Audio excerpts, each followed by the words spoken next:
Thanks, Paul. Appreciate it. Thanks, everybody, for being here this morning. We'll rewind back. Haven't had a chance to meet, obviously, since our game a couple weeks ago. Players of the game, offensively, Danny Vitale, played very well. A few weeks ago, some big explosive plays, huge touchdown at the end to seal it. Offensive big playmaker was Clayton Thorson. Made some huge plays down the stretch and, just probably played his best half in the second half of the year. Defensively was Dean Lowry. A couple weeks ago, as everyone knows, was a player of the week in the league, and 6 tackles for loss. Was just absolutely outstanding. And the big playmaker was Nick Van Hoos with that big interception return for a touchdown. Kick game-wise, it was Miles Schuler. Without the penalty, he would have had a huge, huge day, and that's very unfortunate that happened. And then practice-wise, offensively was Cole Johnson. Defense was Joe Gaziano, and special teams-wise, it was Johnny Moten. So excited for this weekend, getting back home. 2-game homestand here, starting off against a great opponent. But before I get to them, excited to have Zach Kustok come back and be our honorary captain. Obviously, it was a great quarterback for us, 99-01, and finals for the Johnny Unitas Award with some pretty good names. Joey Harrington, David Carr, Eric Crouch. Had a pretty darn good career. He left NU with a lot of records from a single season. Holder with total offense, touchdown passes, rushing quarterback touchdowns as a quarterback, things of that nature. So it'll be great to have him and his family here. He's probably the second best athlete behind his sister Sarah anyways, but that's all right. We'll still have a great time with Zach. And then I haven't had a chance at press conference setting, but to express our thoughts and prayers to Jerry Kill and his family. Obviously, close friend and a great colleague and someone that our program has terrific respect for. And Stacy and I are going to make a donation to Coach Kill's Chasing Dreams Fund that supports Camp Oz, a week-long residential camp for children with epilepsy up in Minnesota, and also supports Seizure Smart Schools, educating teachers, school nurses, staff, and families together that recognize and respond to seizures. And I'll tweet out the site, but it's Epilepsy Foundation, mn.org /Chasing Dreams, and hope all of our fans and everyone in Big Ten country and across the country supports Coach Kill as he finds his new path and his new coaching, so to speak, in life. So appreciate him and respect him so much, his great family, and wish him nothing but the best of luck as he moves forward. And really impressed with watching his kids play over the weekend. That was impressive. Great challenge this weekend. Coach Franklin and his staff, we've known him for a long time, and great respect for James and the way that his guys play. They're really playing terrific football right now, 7-2. Have really been impressive on tape. I mean, Saturday's game, they were outstanding. Christian Hackenberg is one of the best, if not the best, quarterbacks in the country. His touchdown to turnover ratio is outstanding, especially here in I think the last 4 or 5 games. Barkley, the young running back, is very, very talented. Godwin and Hamilton are playmakers on the outside. They've got 3 tight ends that they're playing. Seem to have settled in on an offensive line. Nassib leading the country in sacks defensively, and Zettel and Johnson inside are probably potential, if not, they will be, I would be, 2 first-round draft picks inside, and Kabinda and their secondaries experienced, and they do a great job in the kick game also, making explosive plays. So going to be a great challenge. It's going to be great to get back into football. It was fun to have a week off, especially around Halloween as a dad, and go trick-or-treating and whatnot. But time to get back to football. So excited about it. So how about some questions, please? Coach, do you have any update on the Matt Harris injury? Yeah, I expect him to play.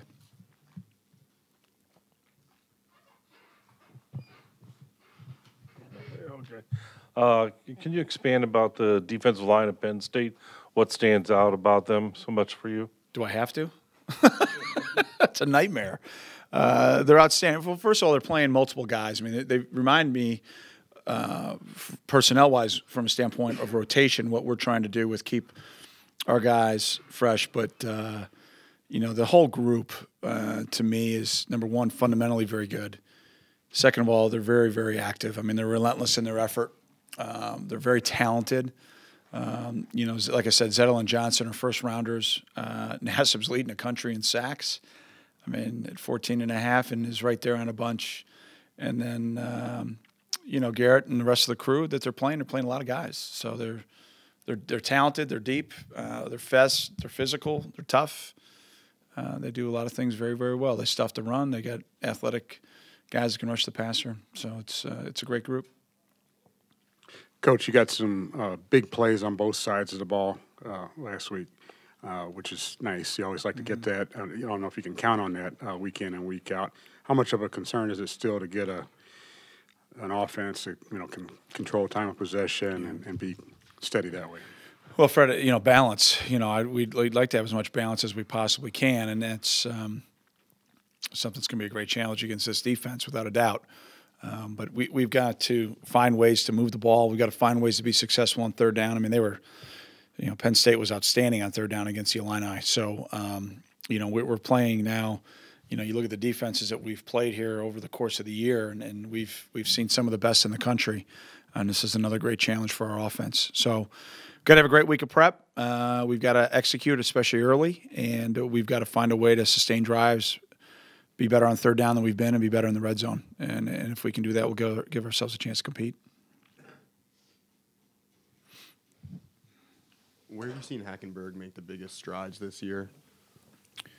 Well, I was impressed with him last year. I mean, I've been impressed with him every year that we've competed against him. I think he's, again, another first-round talent.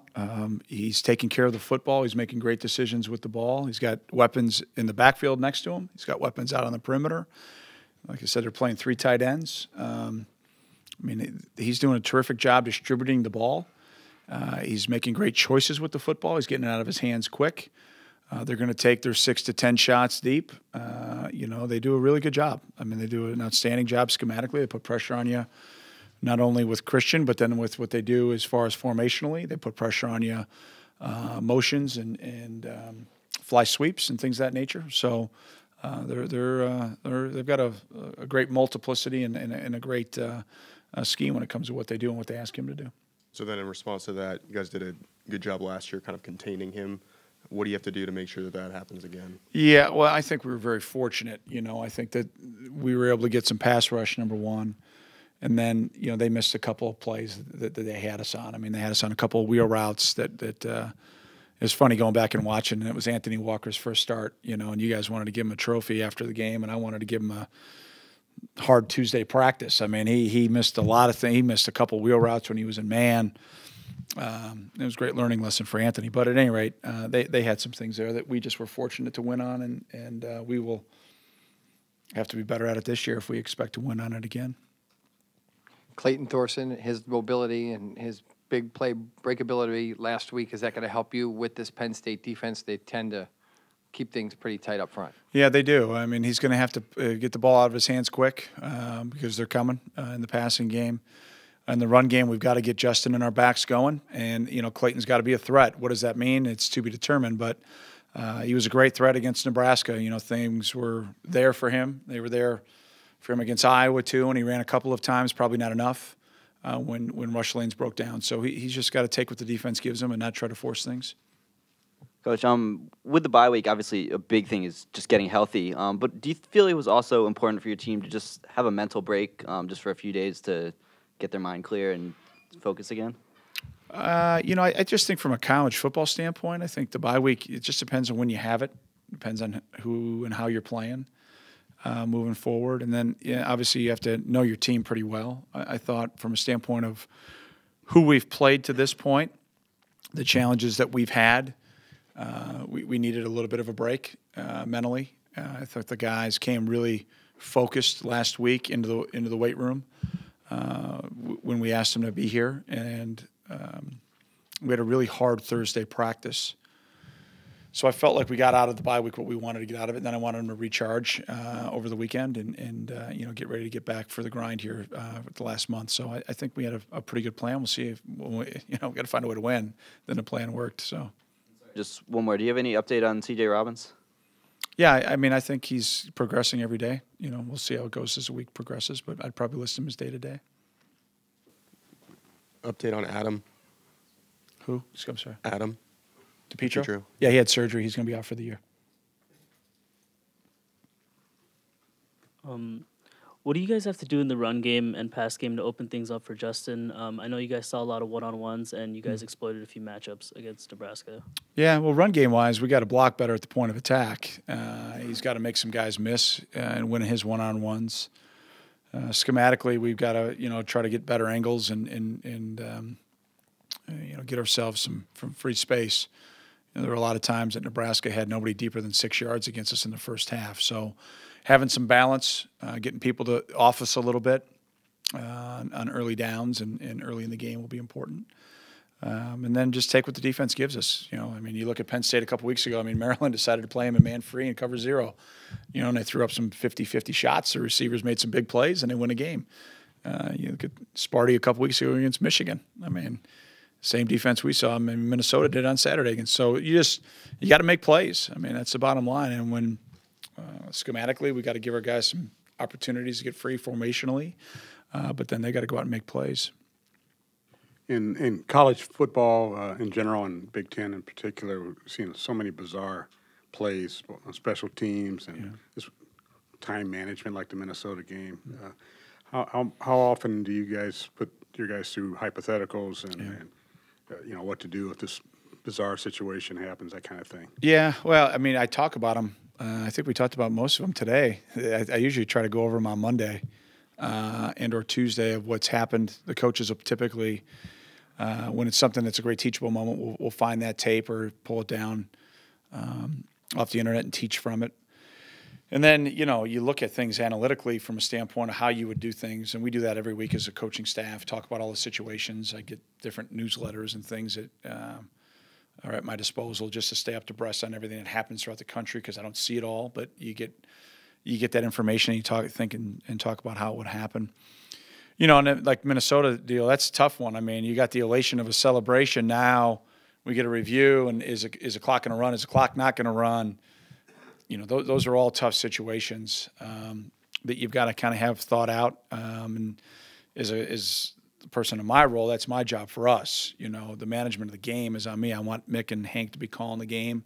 I'll input where I see fit. Kick game wise is on me, but management of the game and those situations are all on my shoulders. And so try to put myself into that position as much as I can. And as far as the players, we talk about as many special situations as you can, and then anticipate having to adjust. That's football, and the Duke play. I don't know how many people practice that. I don't think very many do.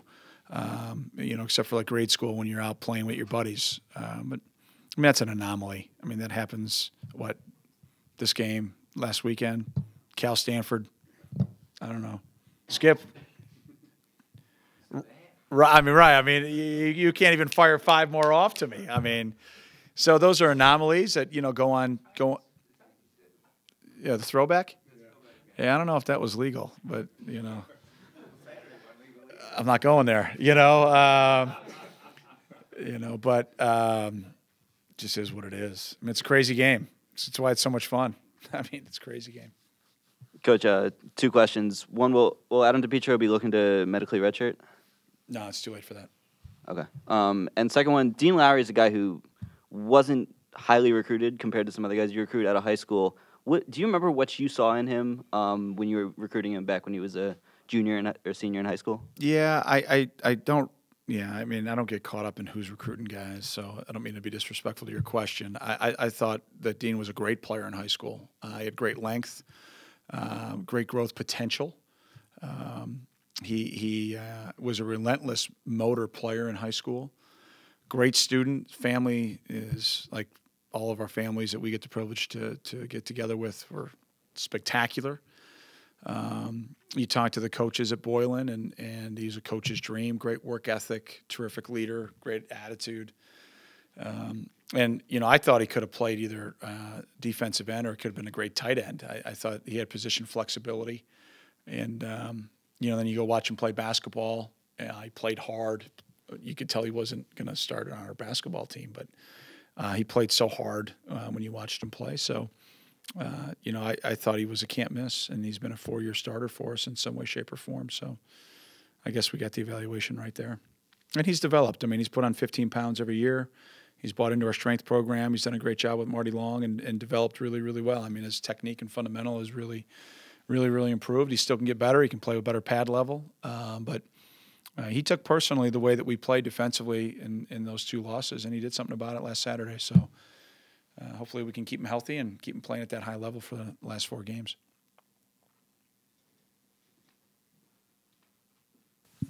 How much does leading a fourth quarter comeback like Clayton did last week against Nebraska help build his confidence level? Is that another level of development? Yeah, I hope so. I mean, I don't want to speak for Clayton. I mean,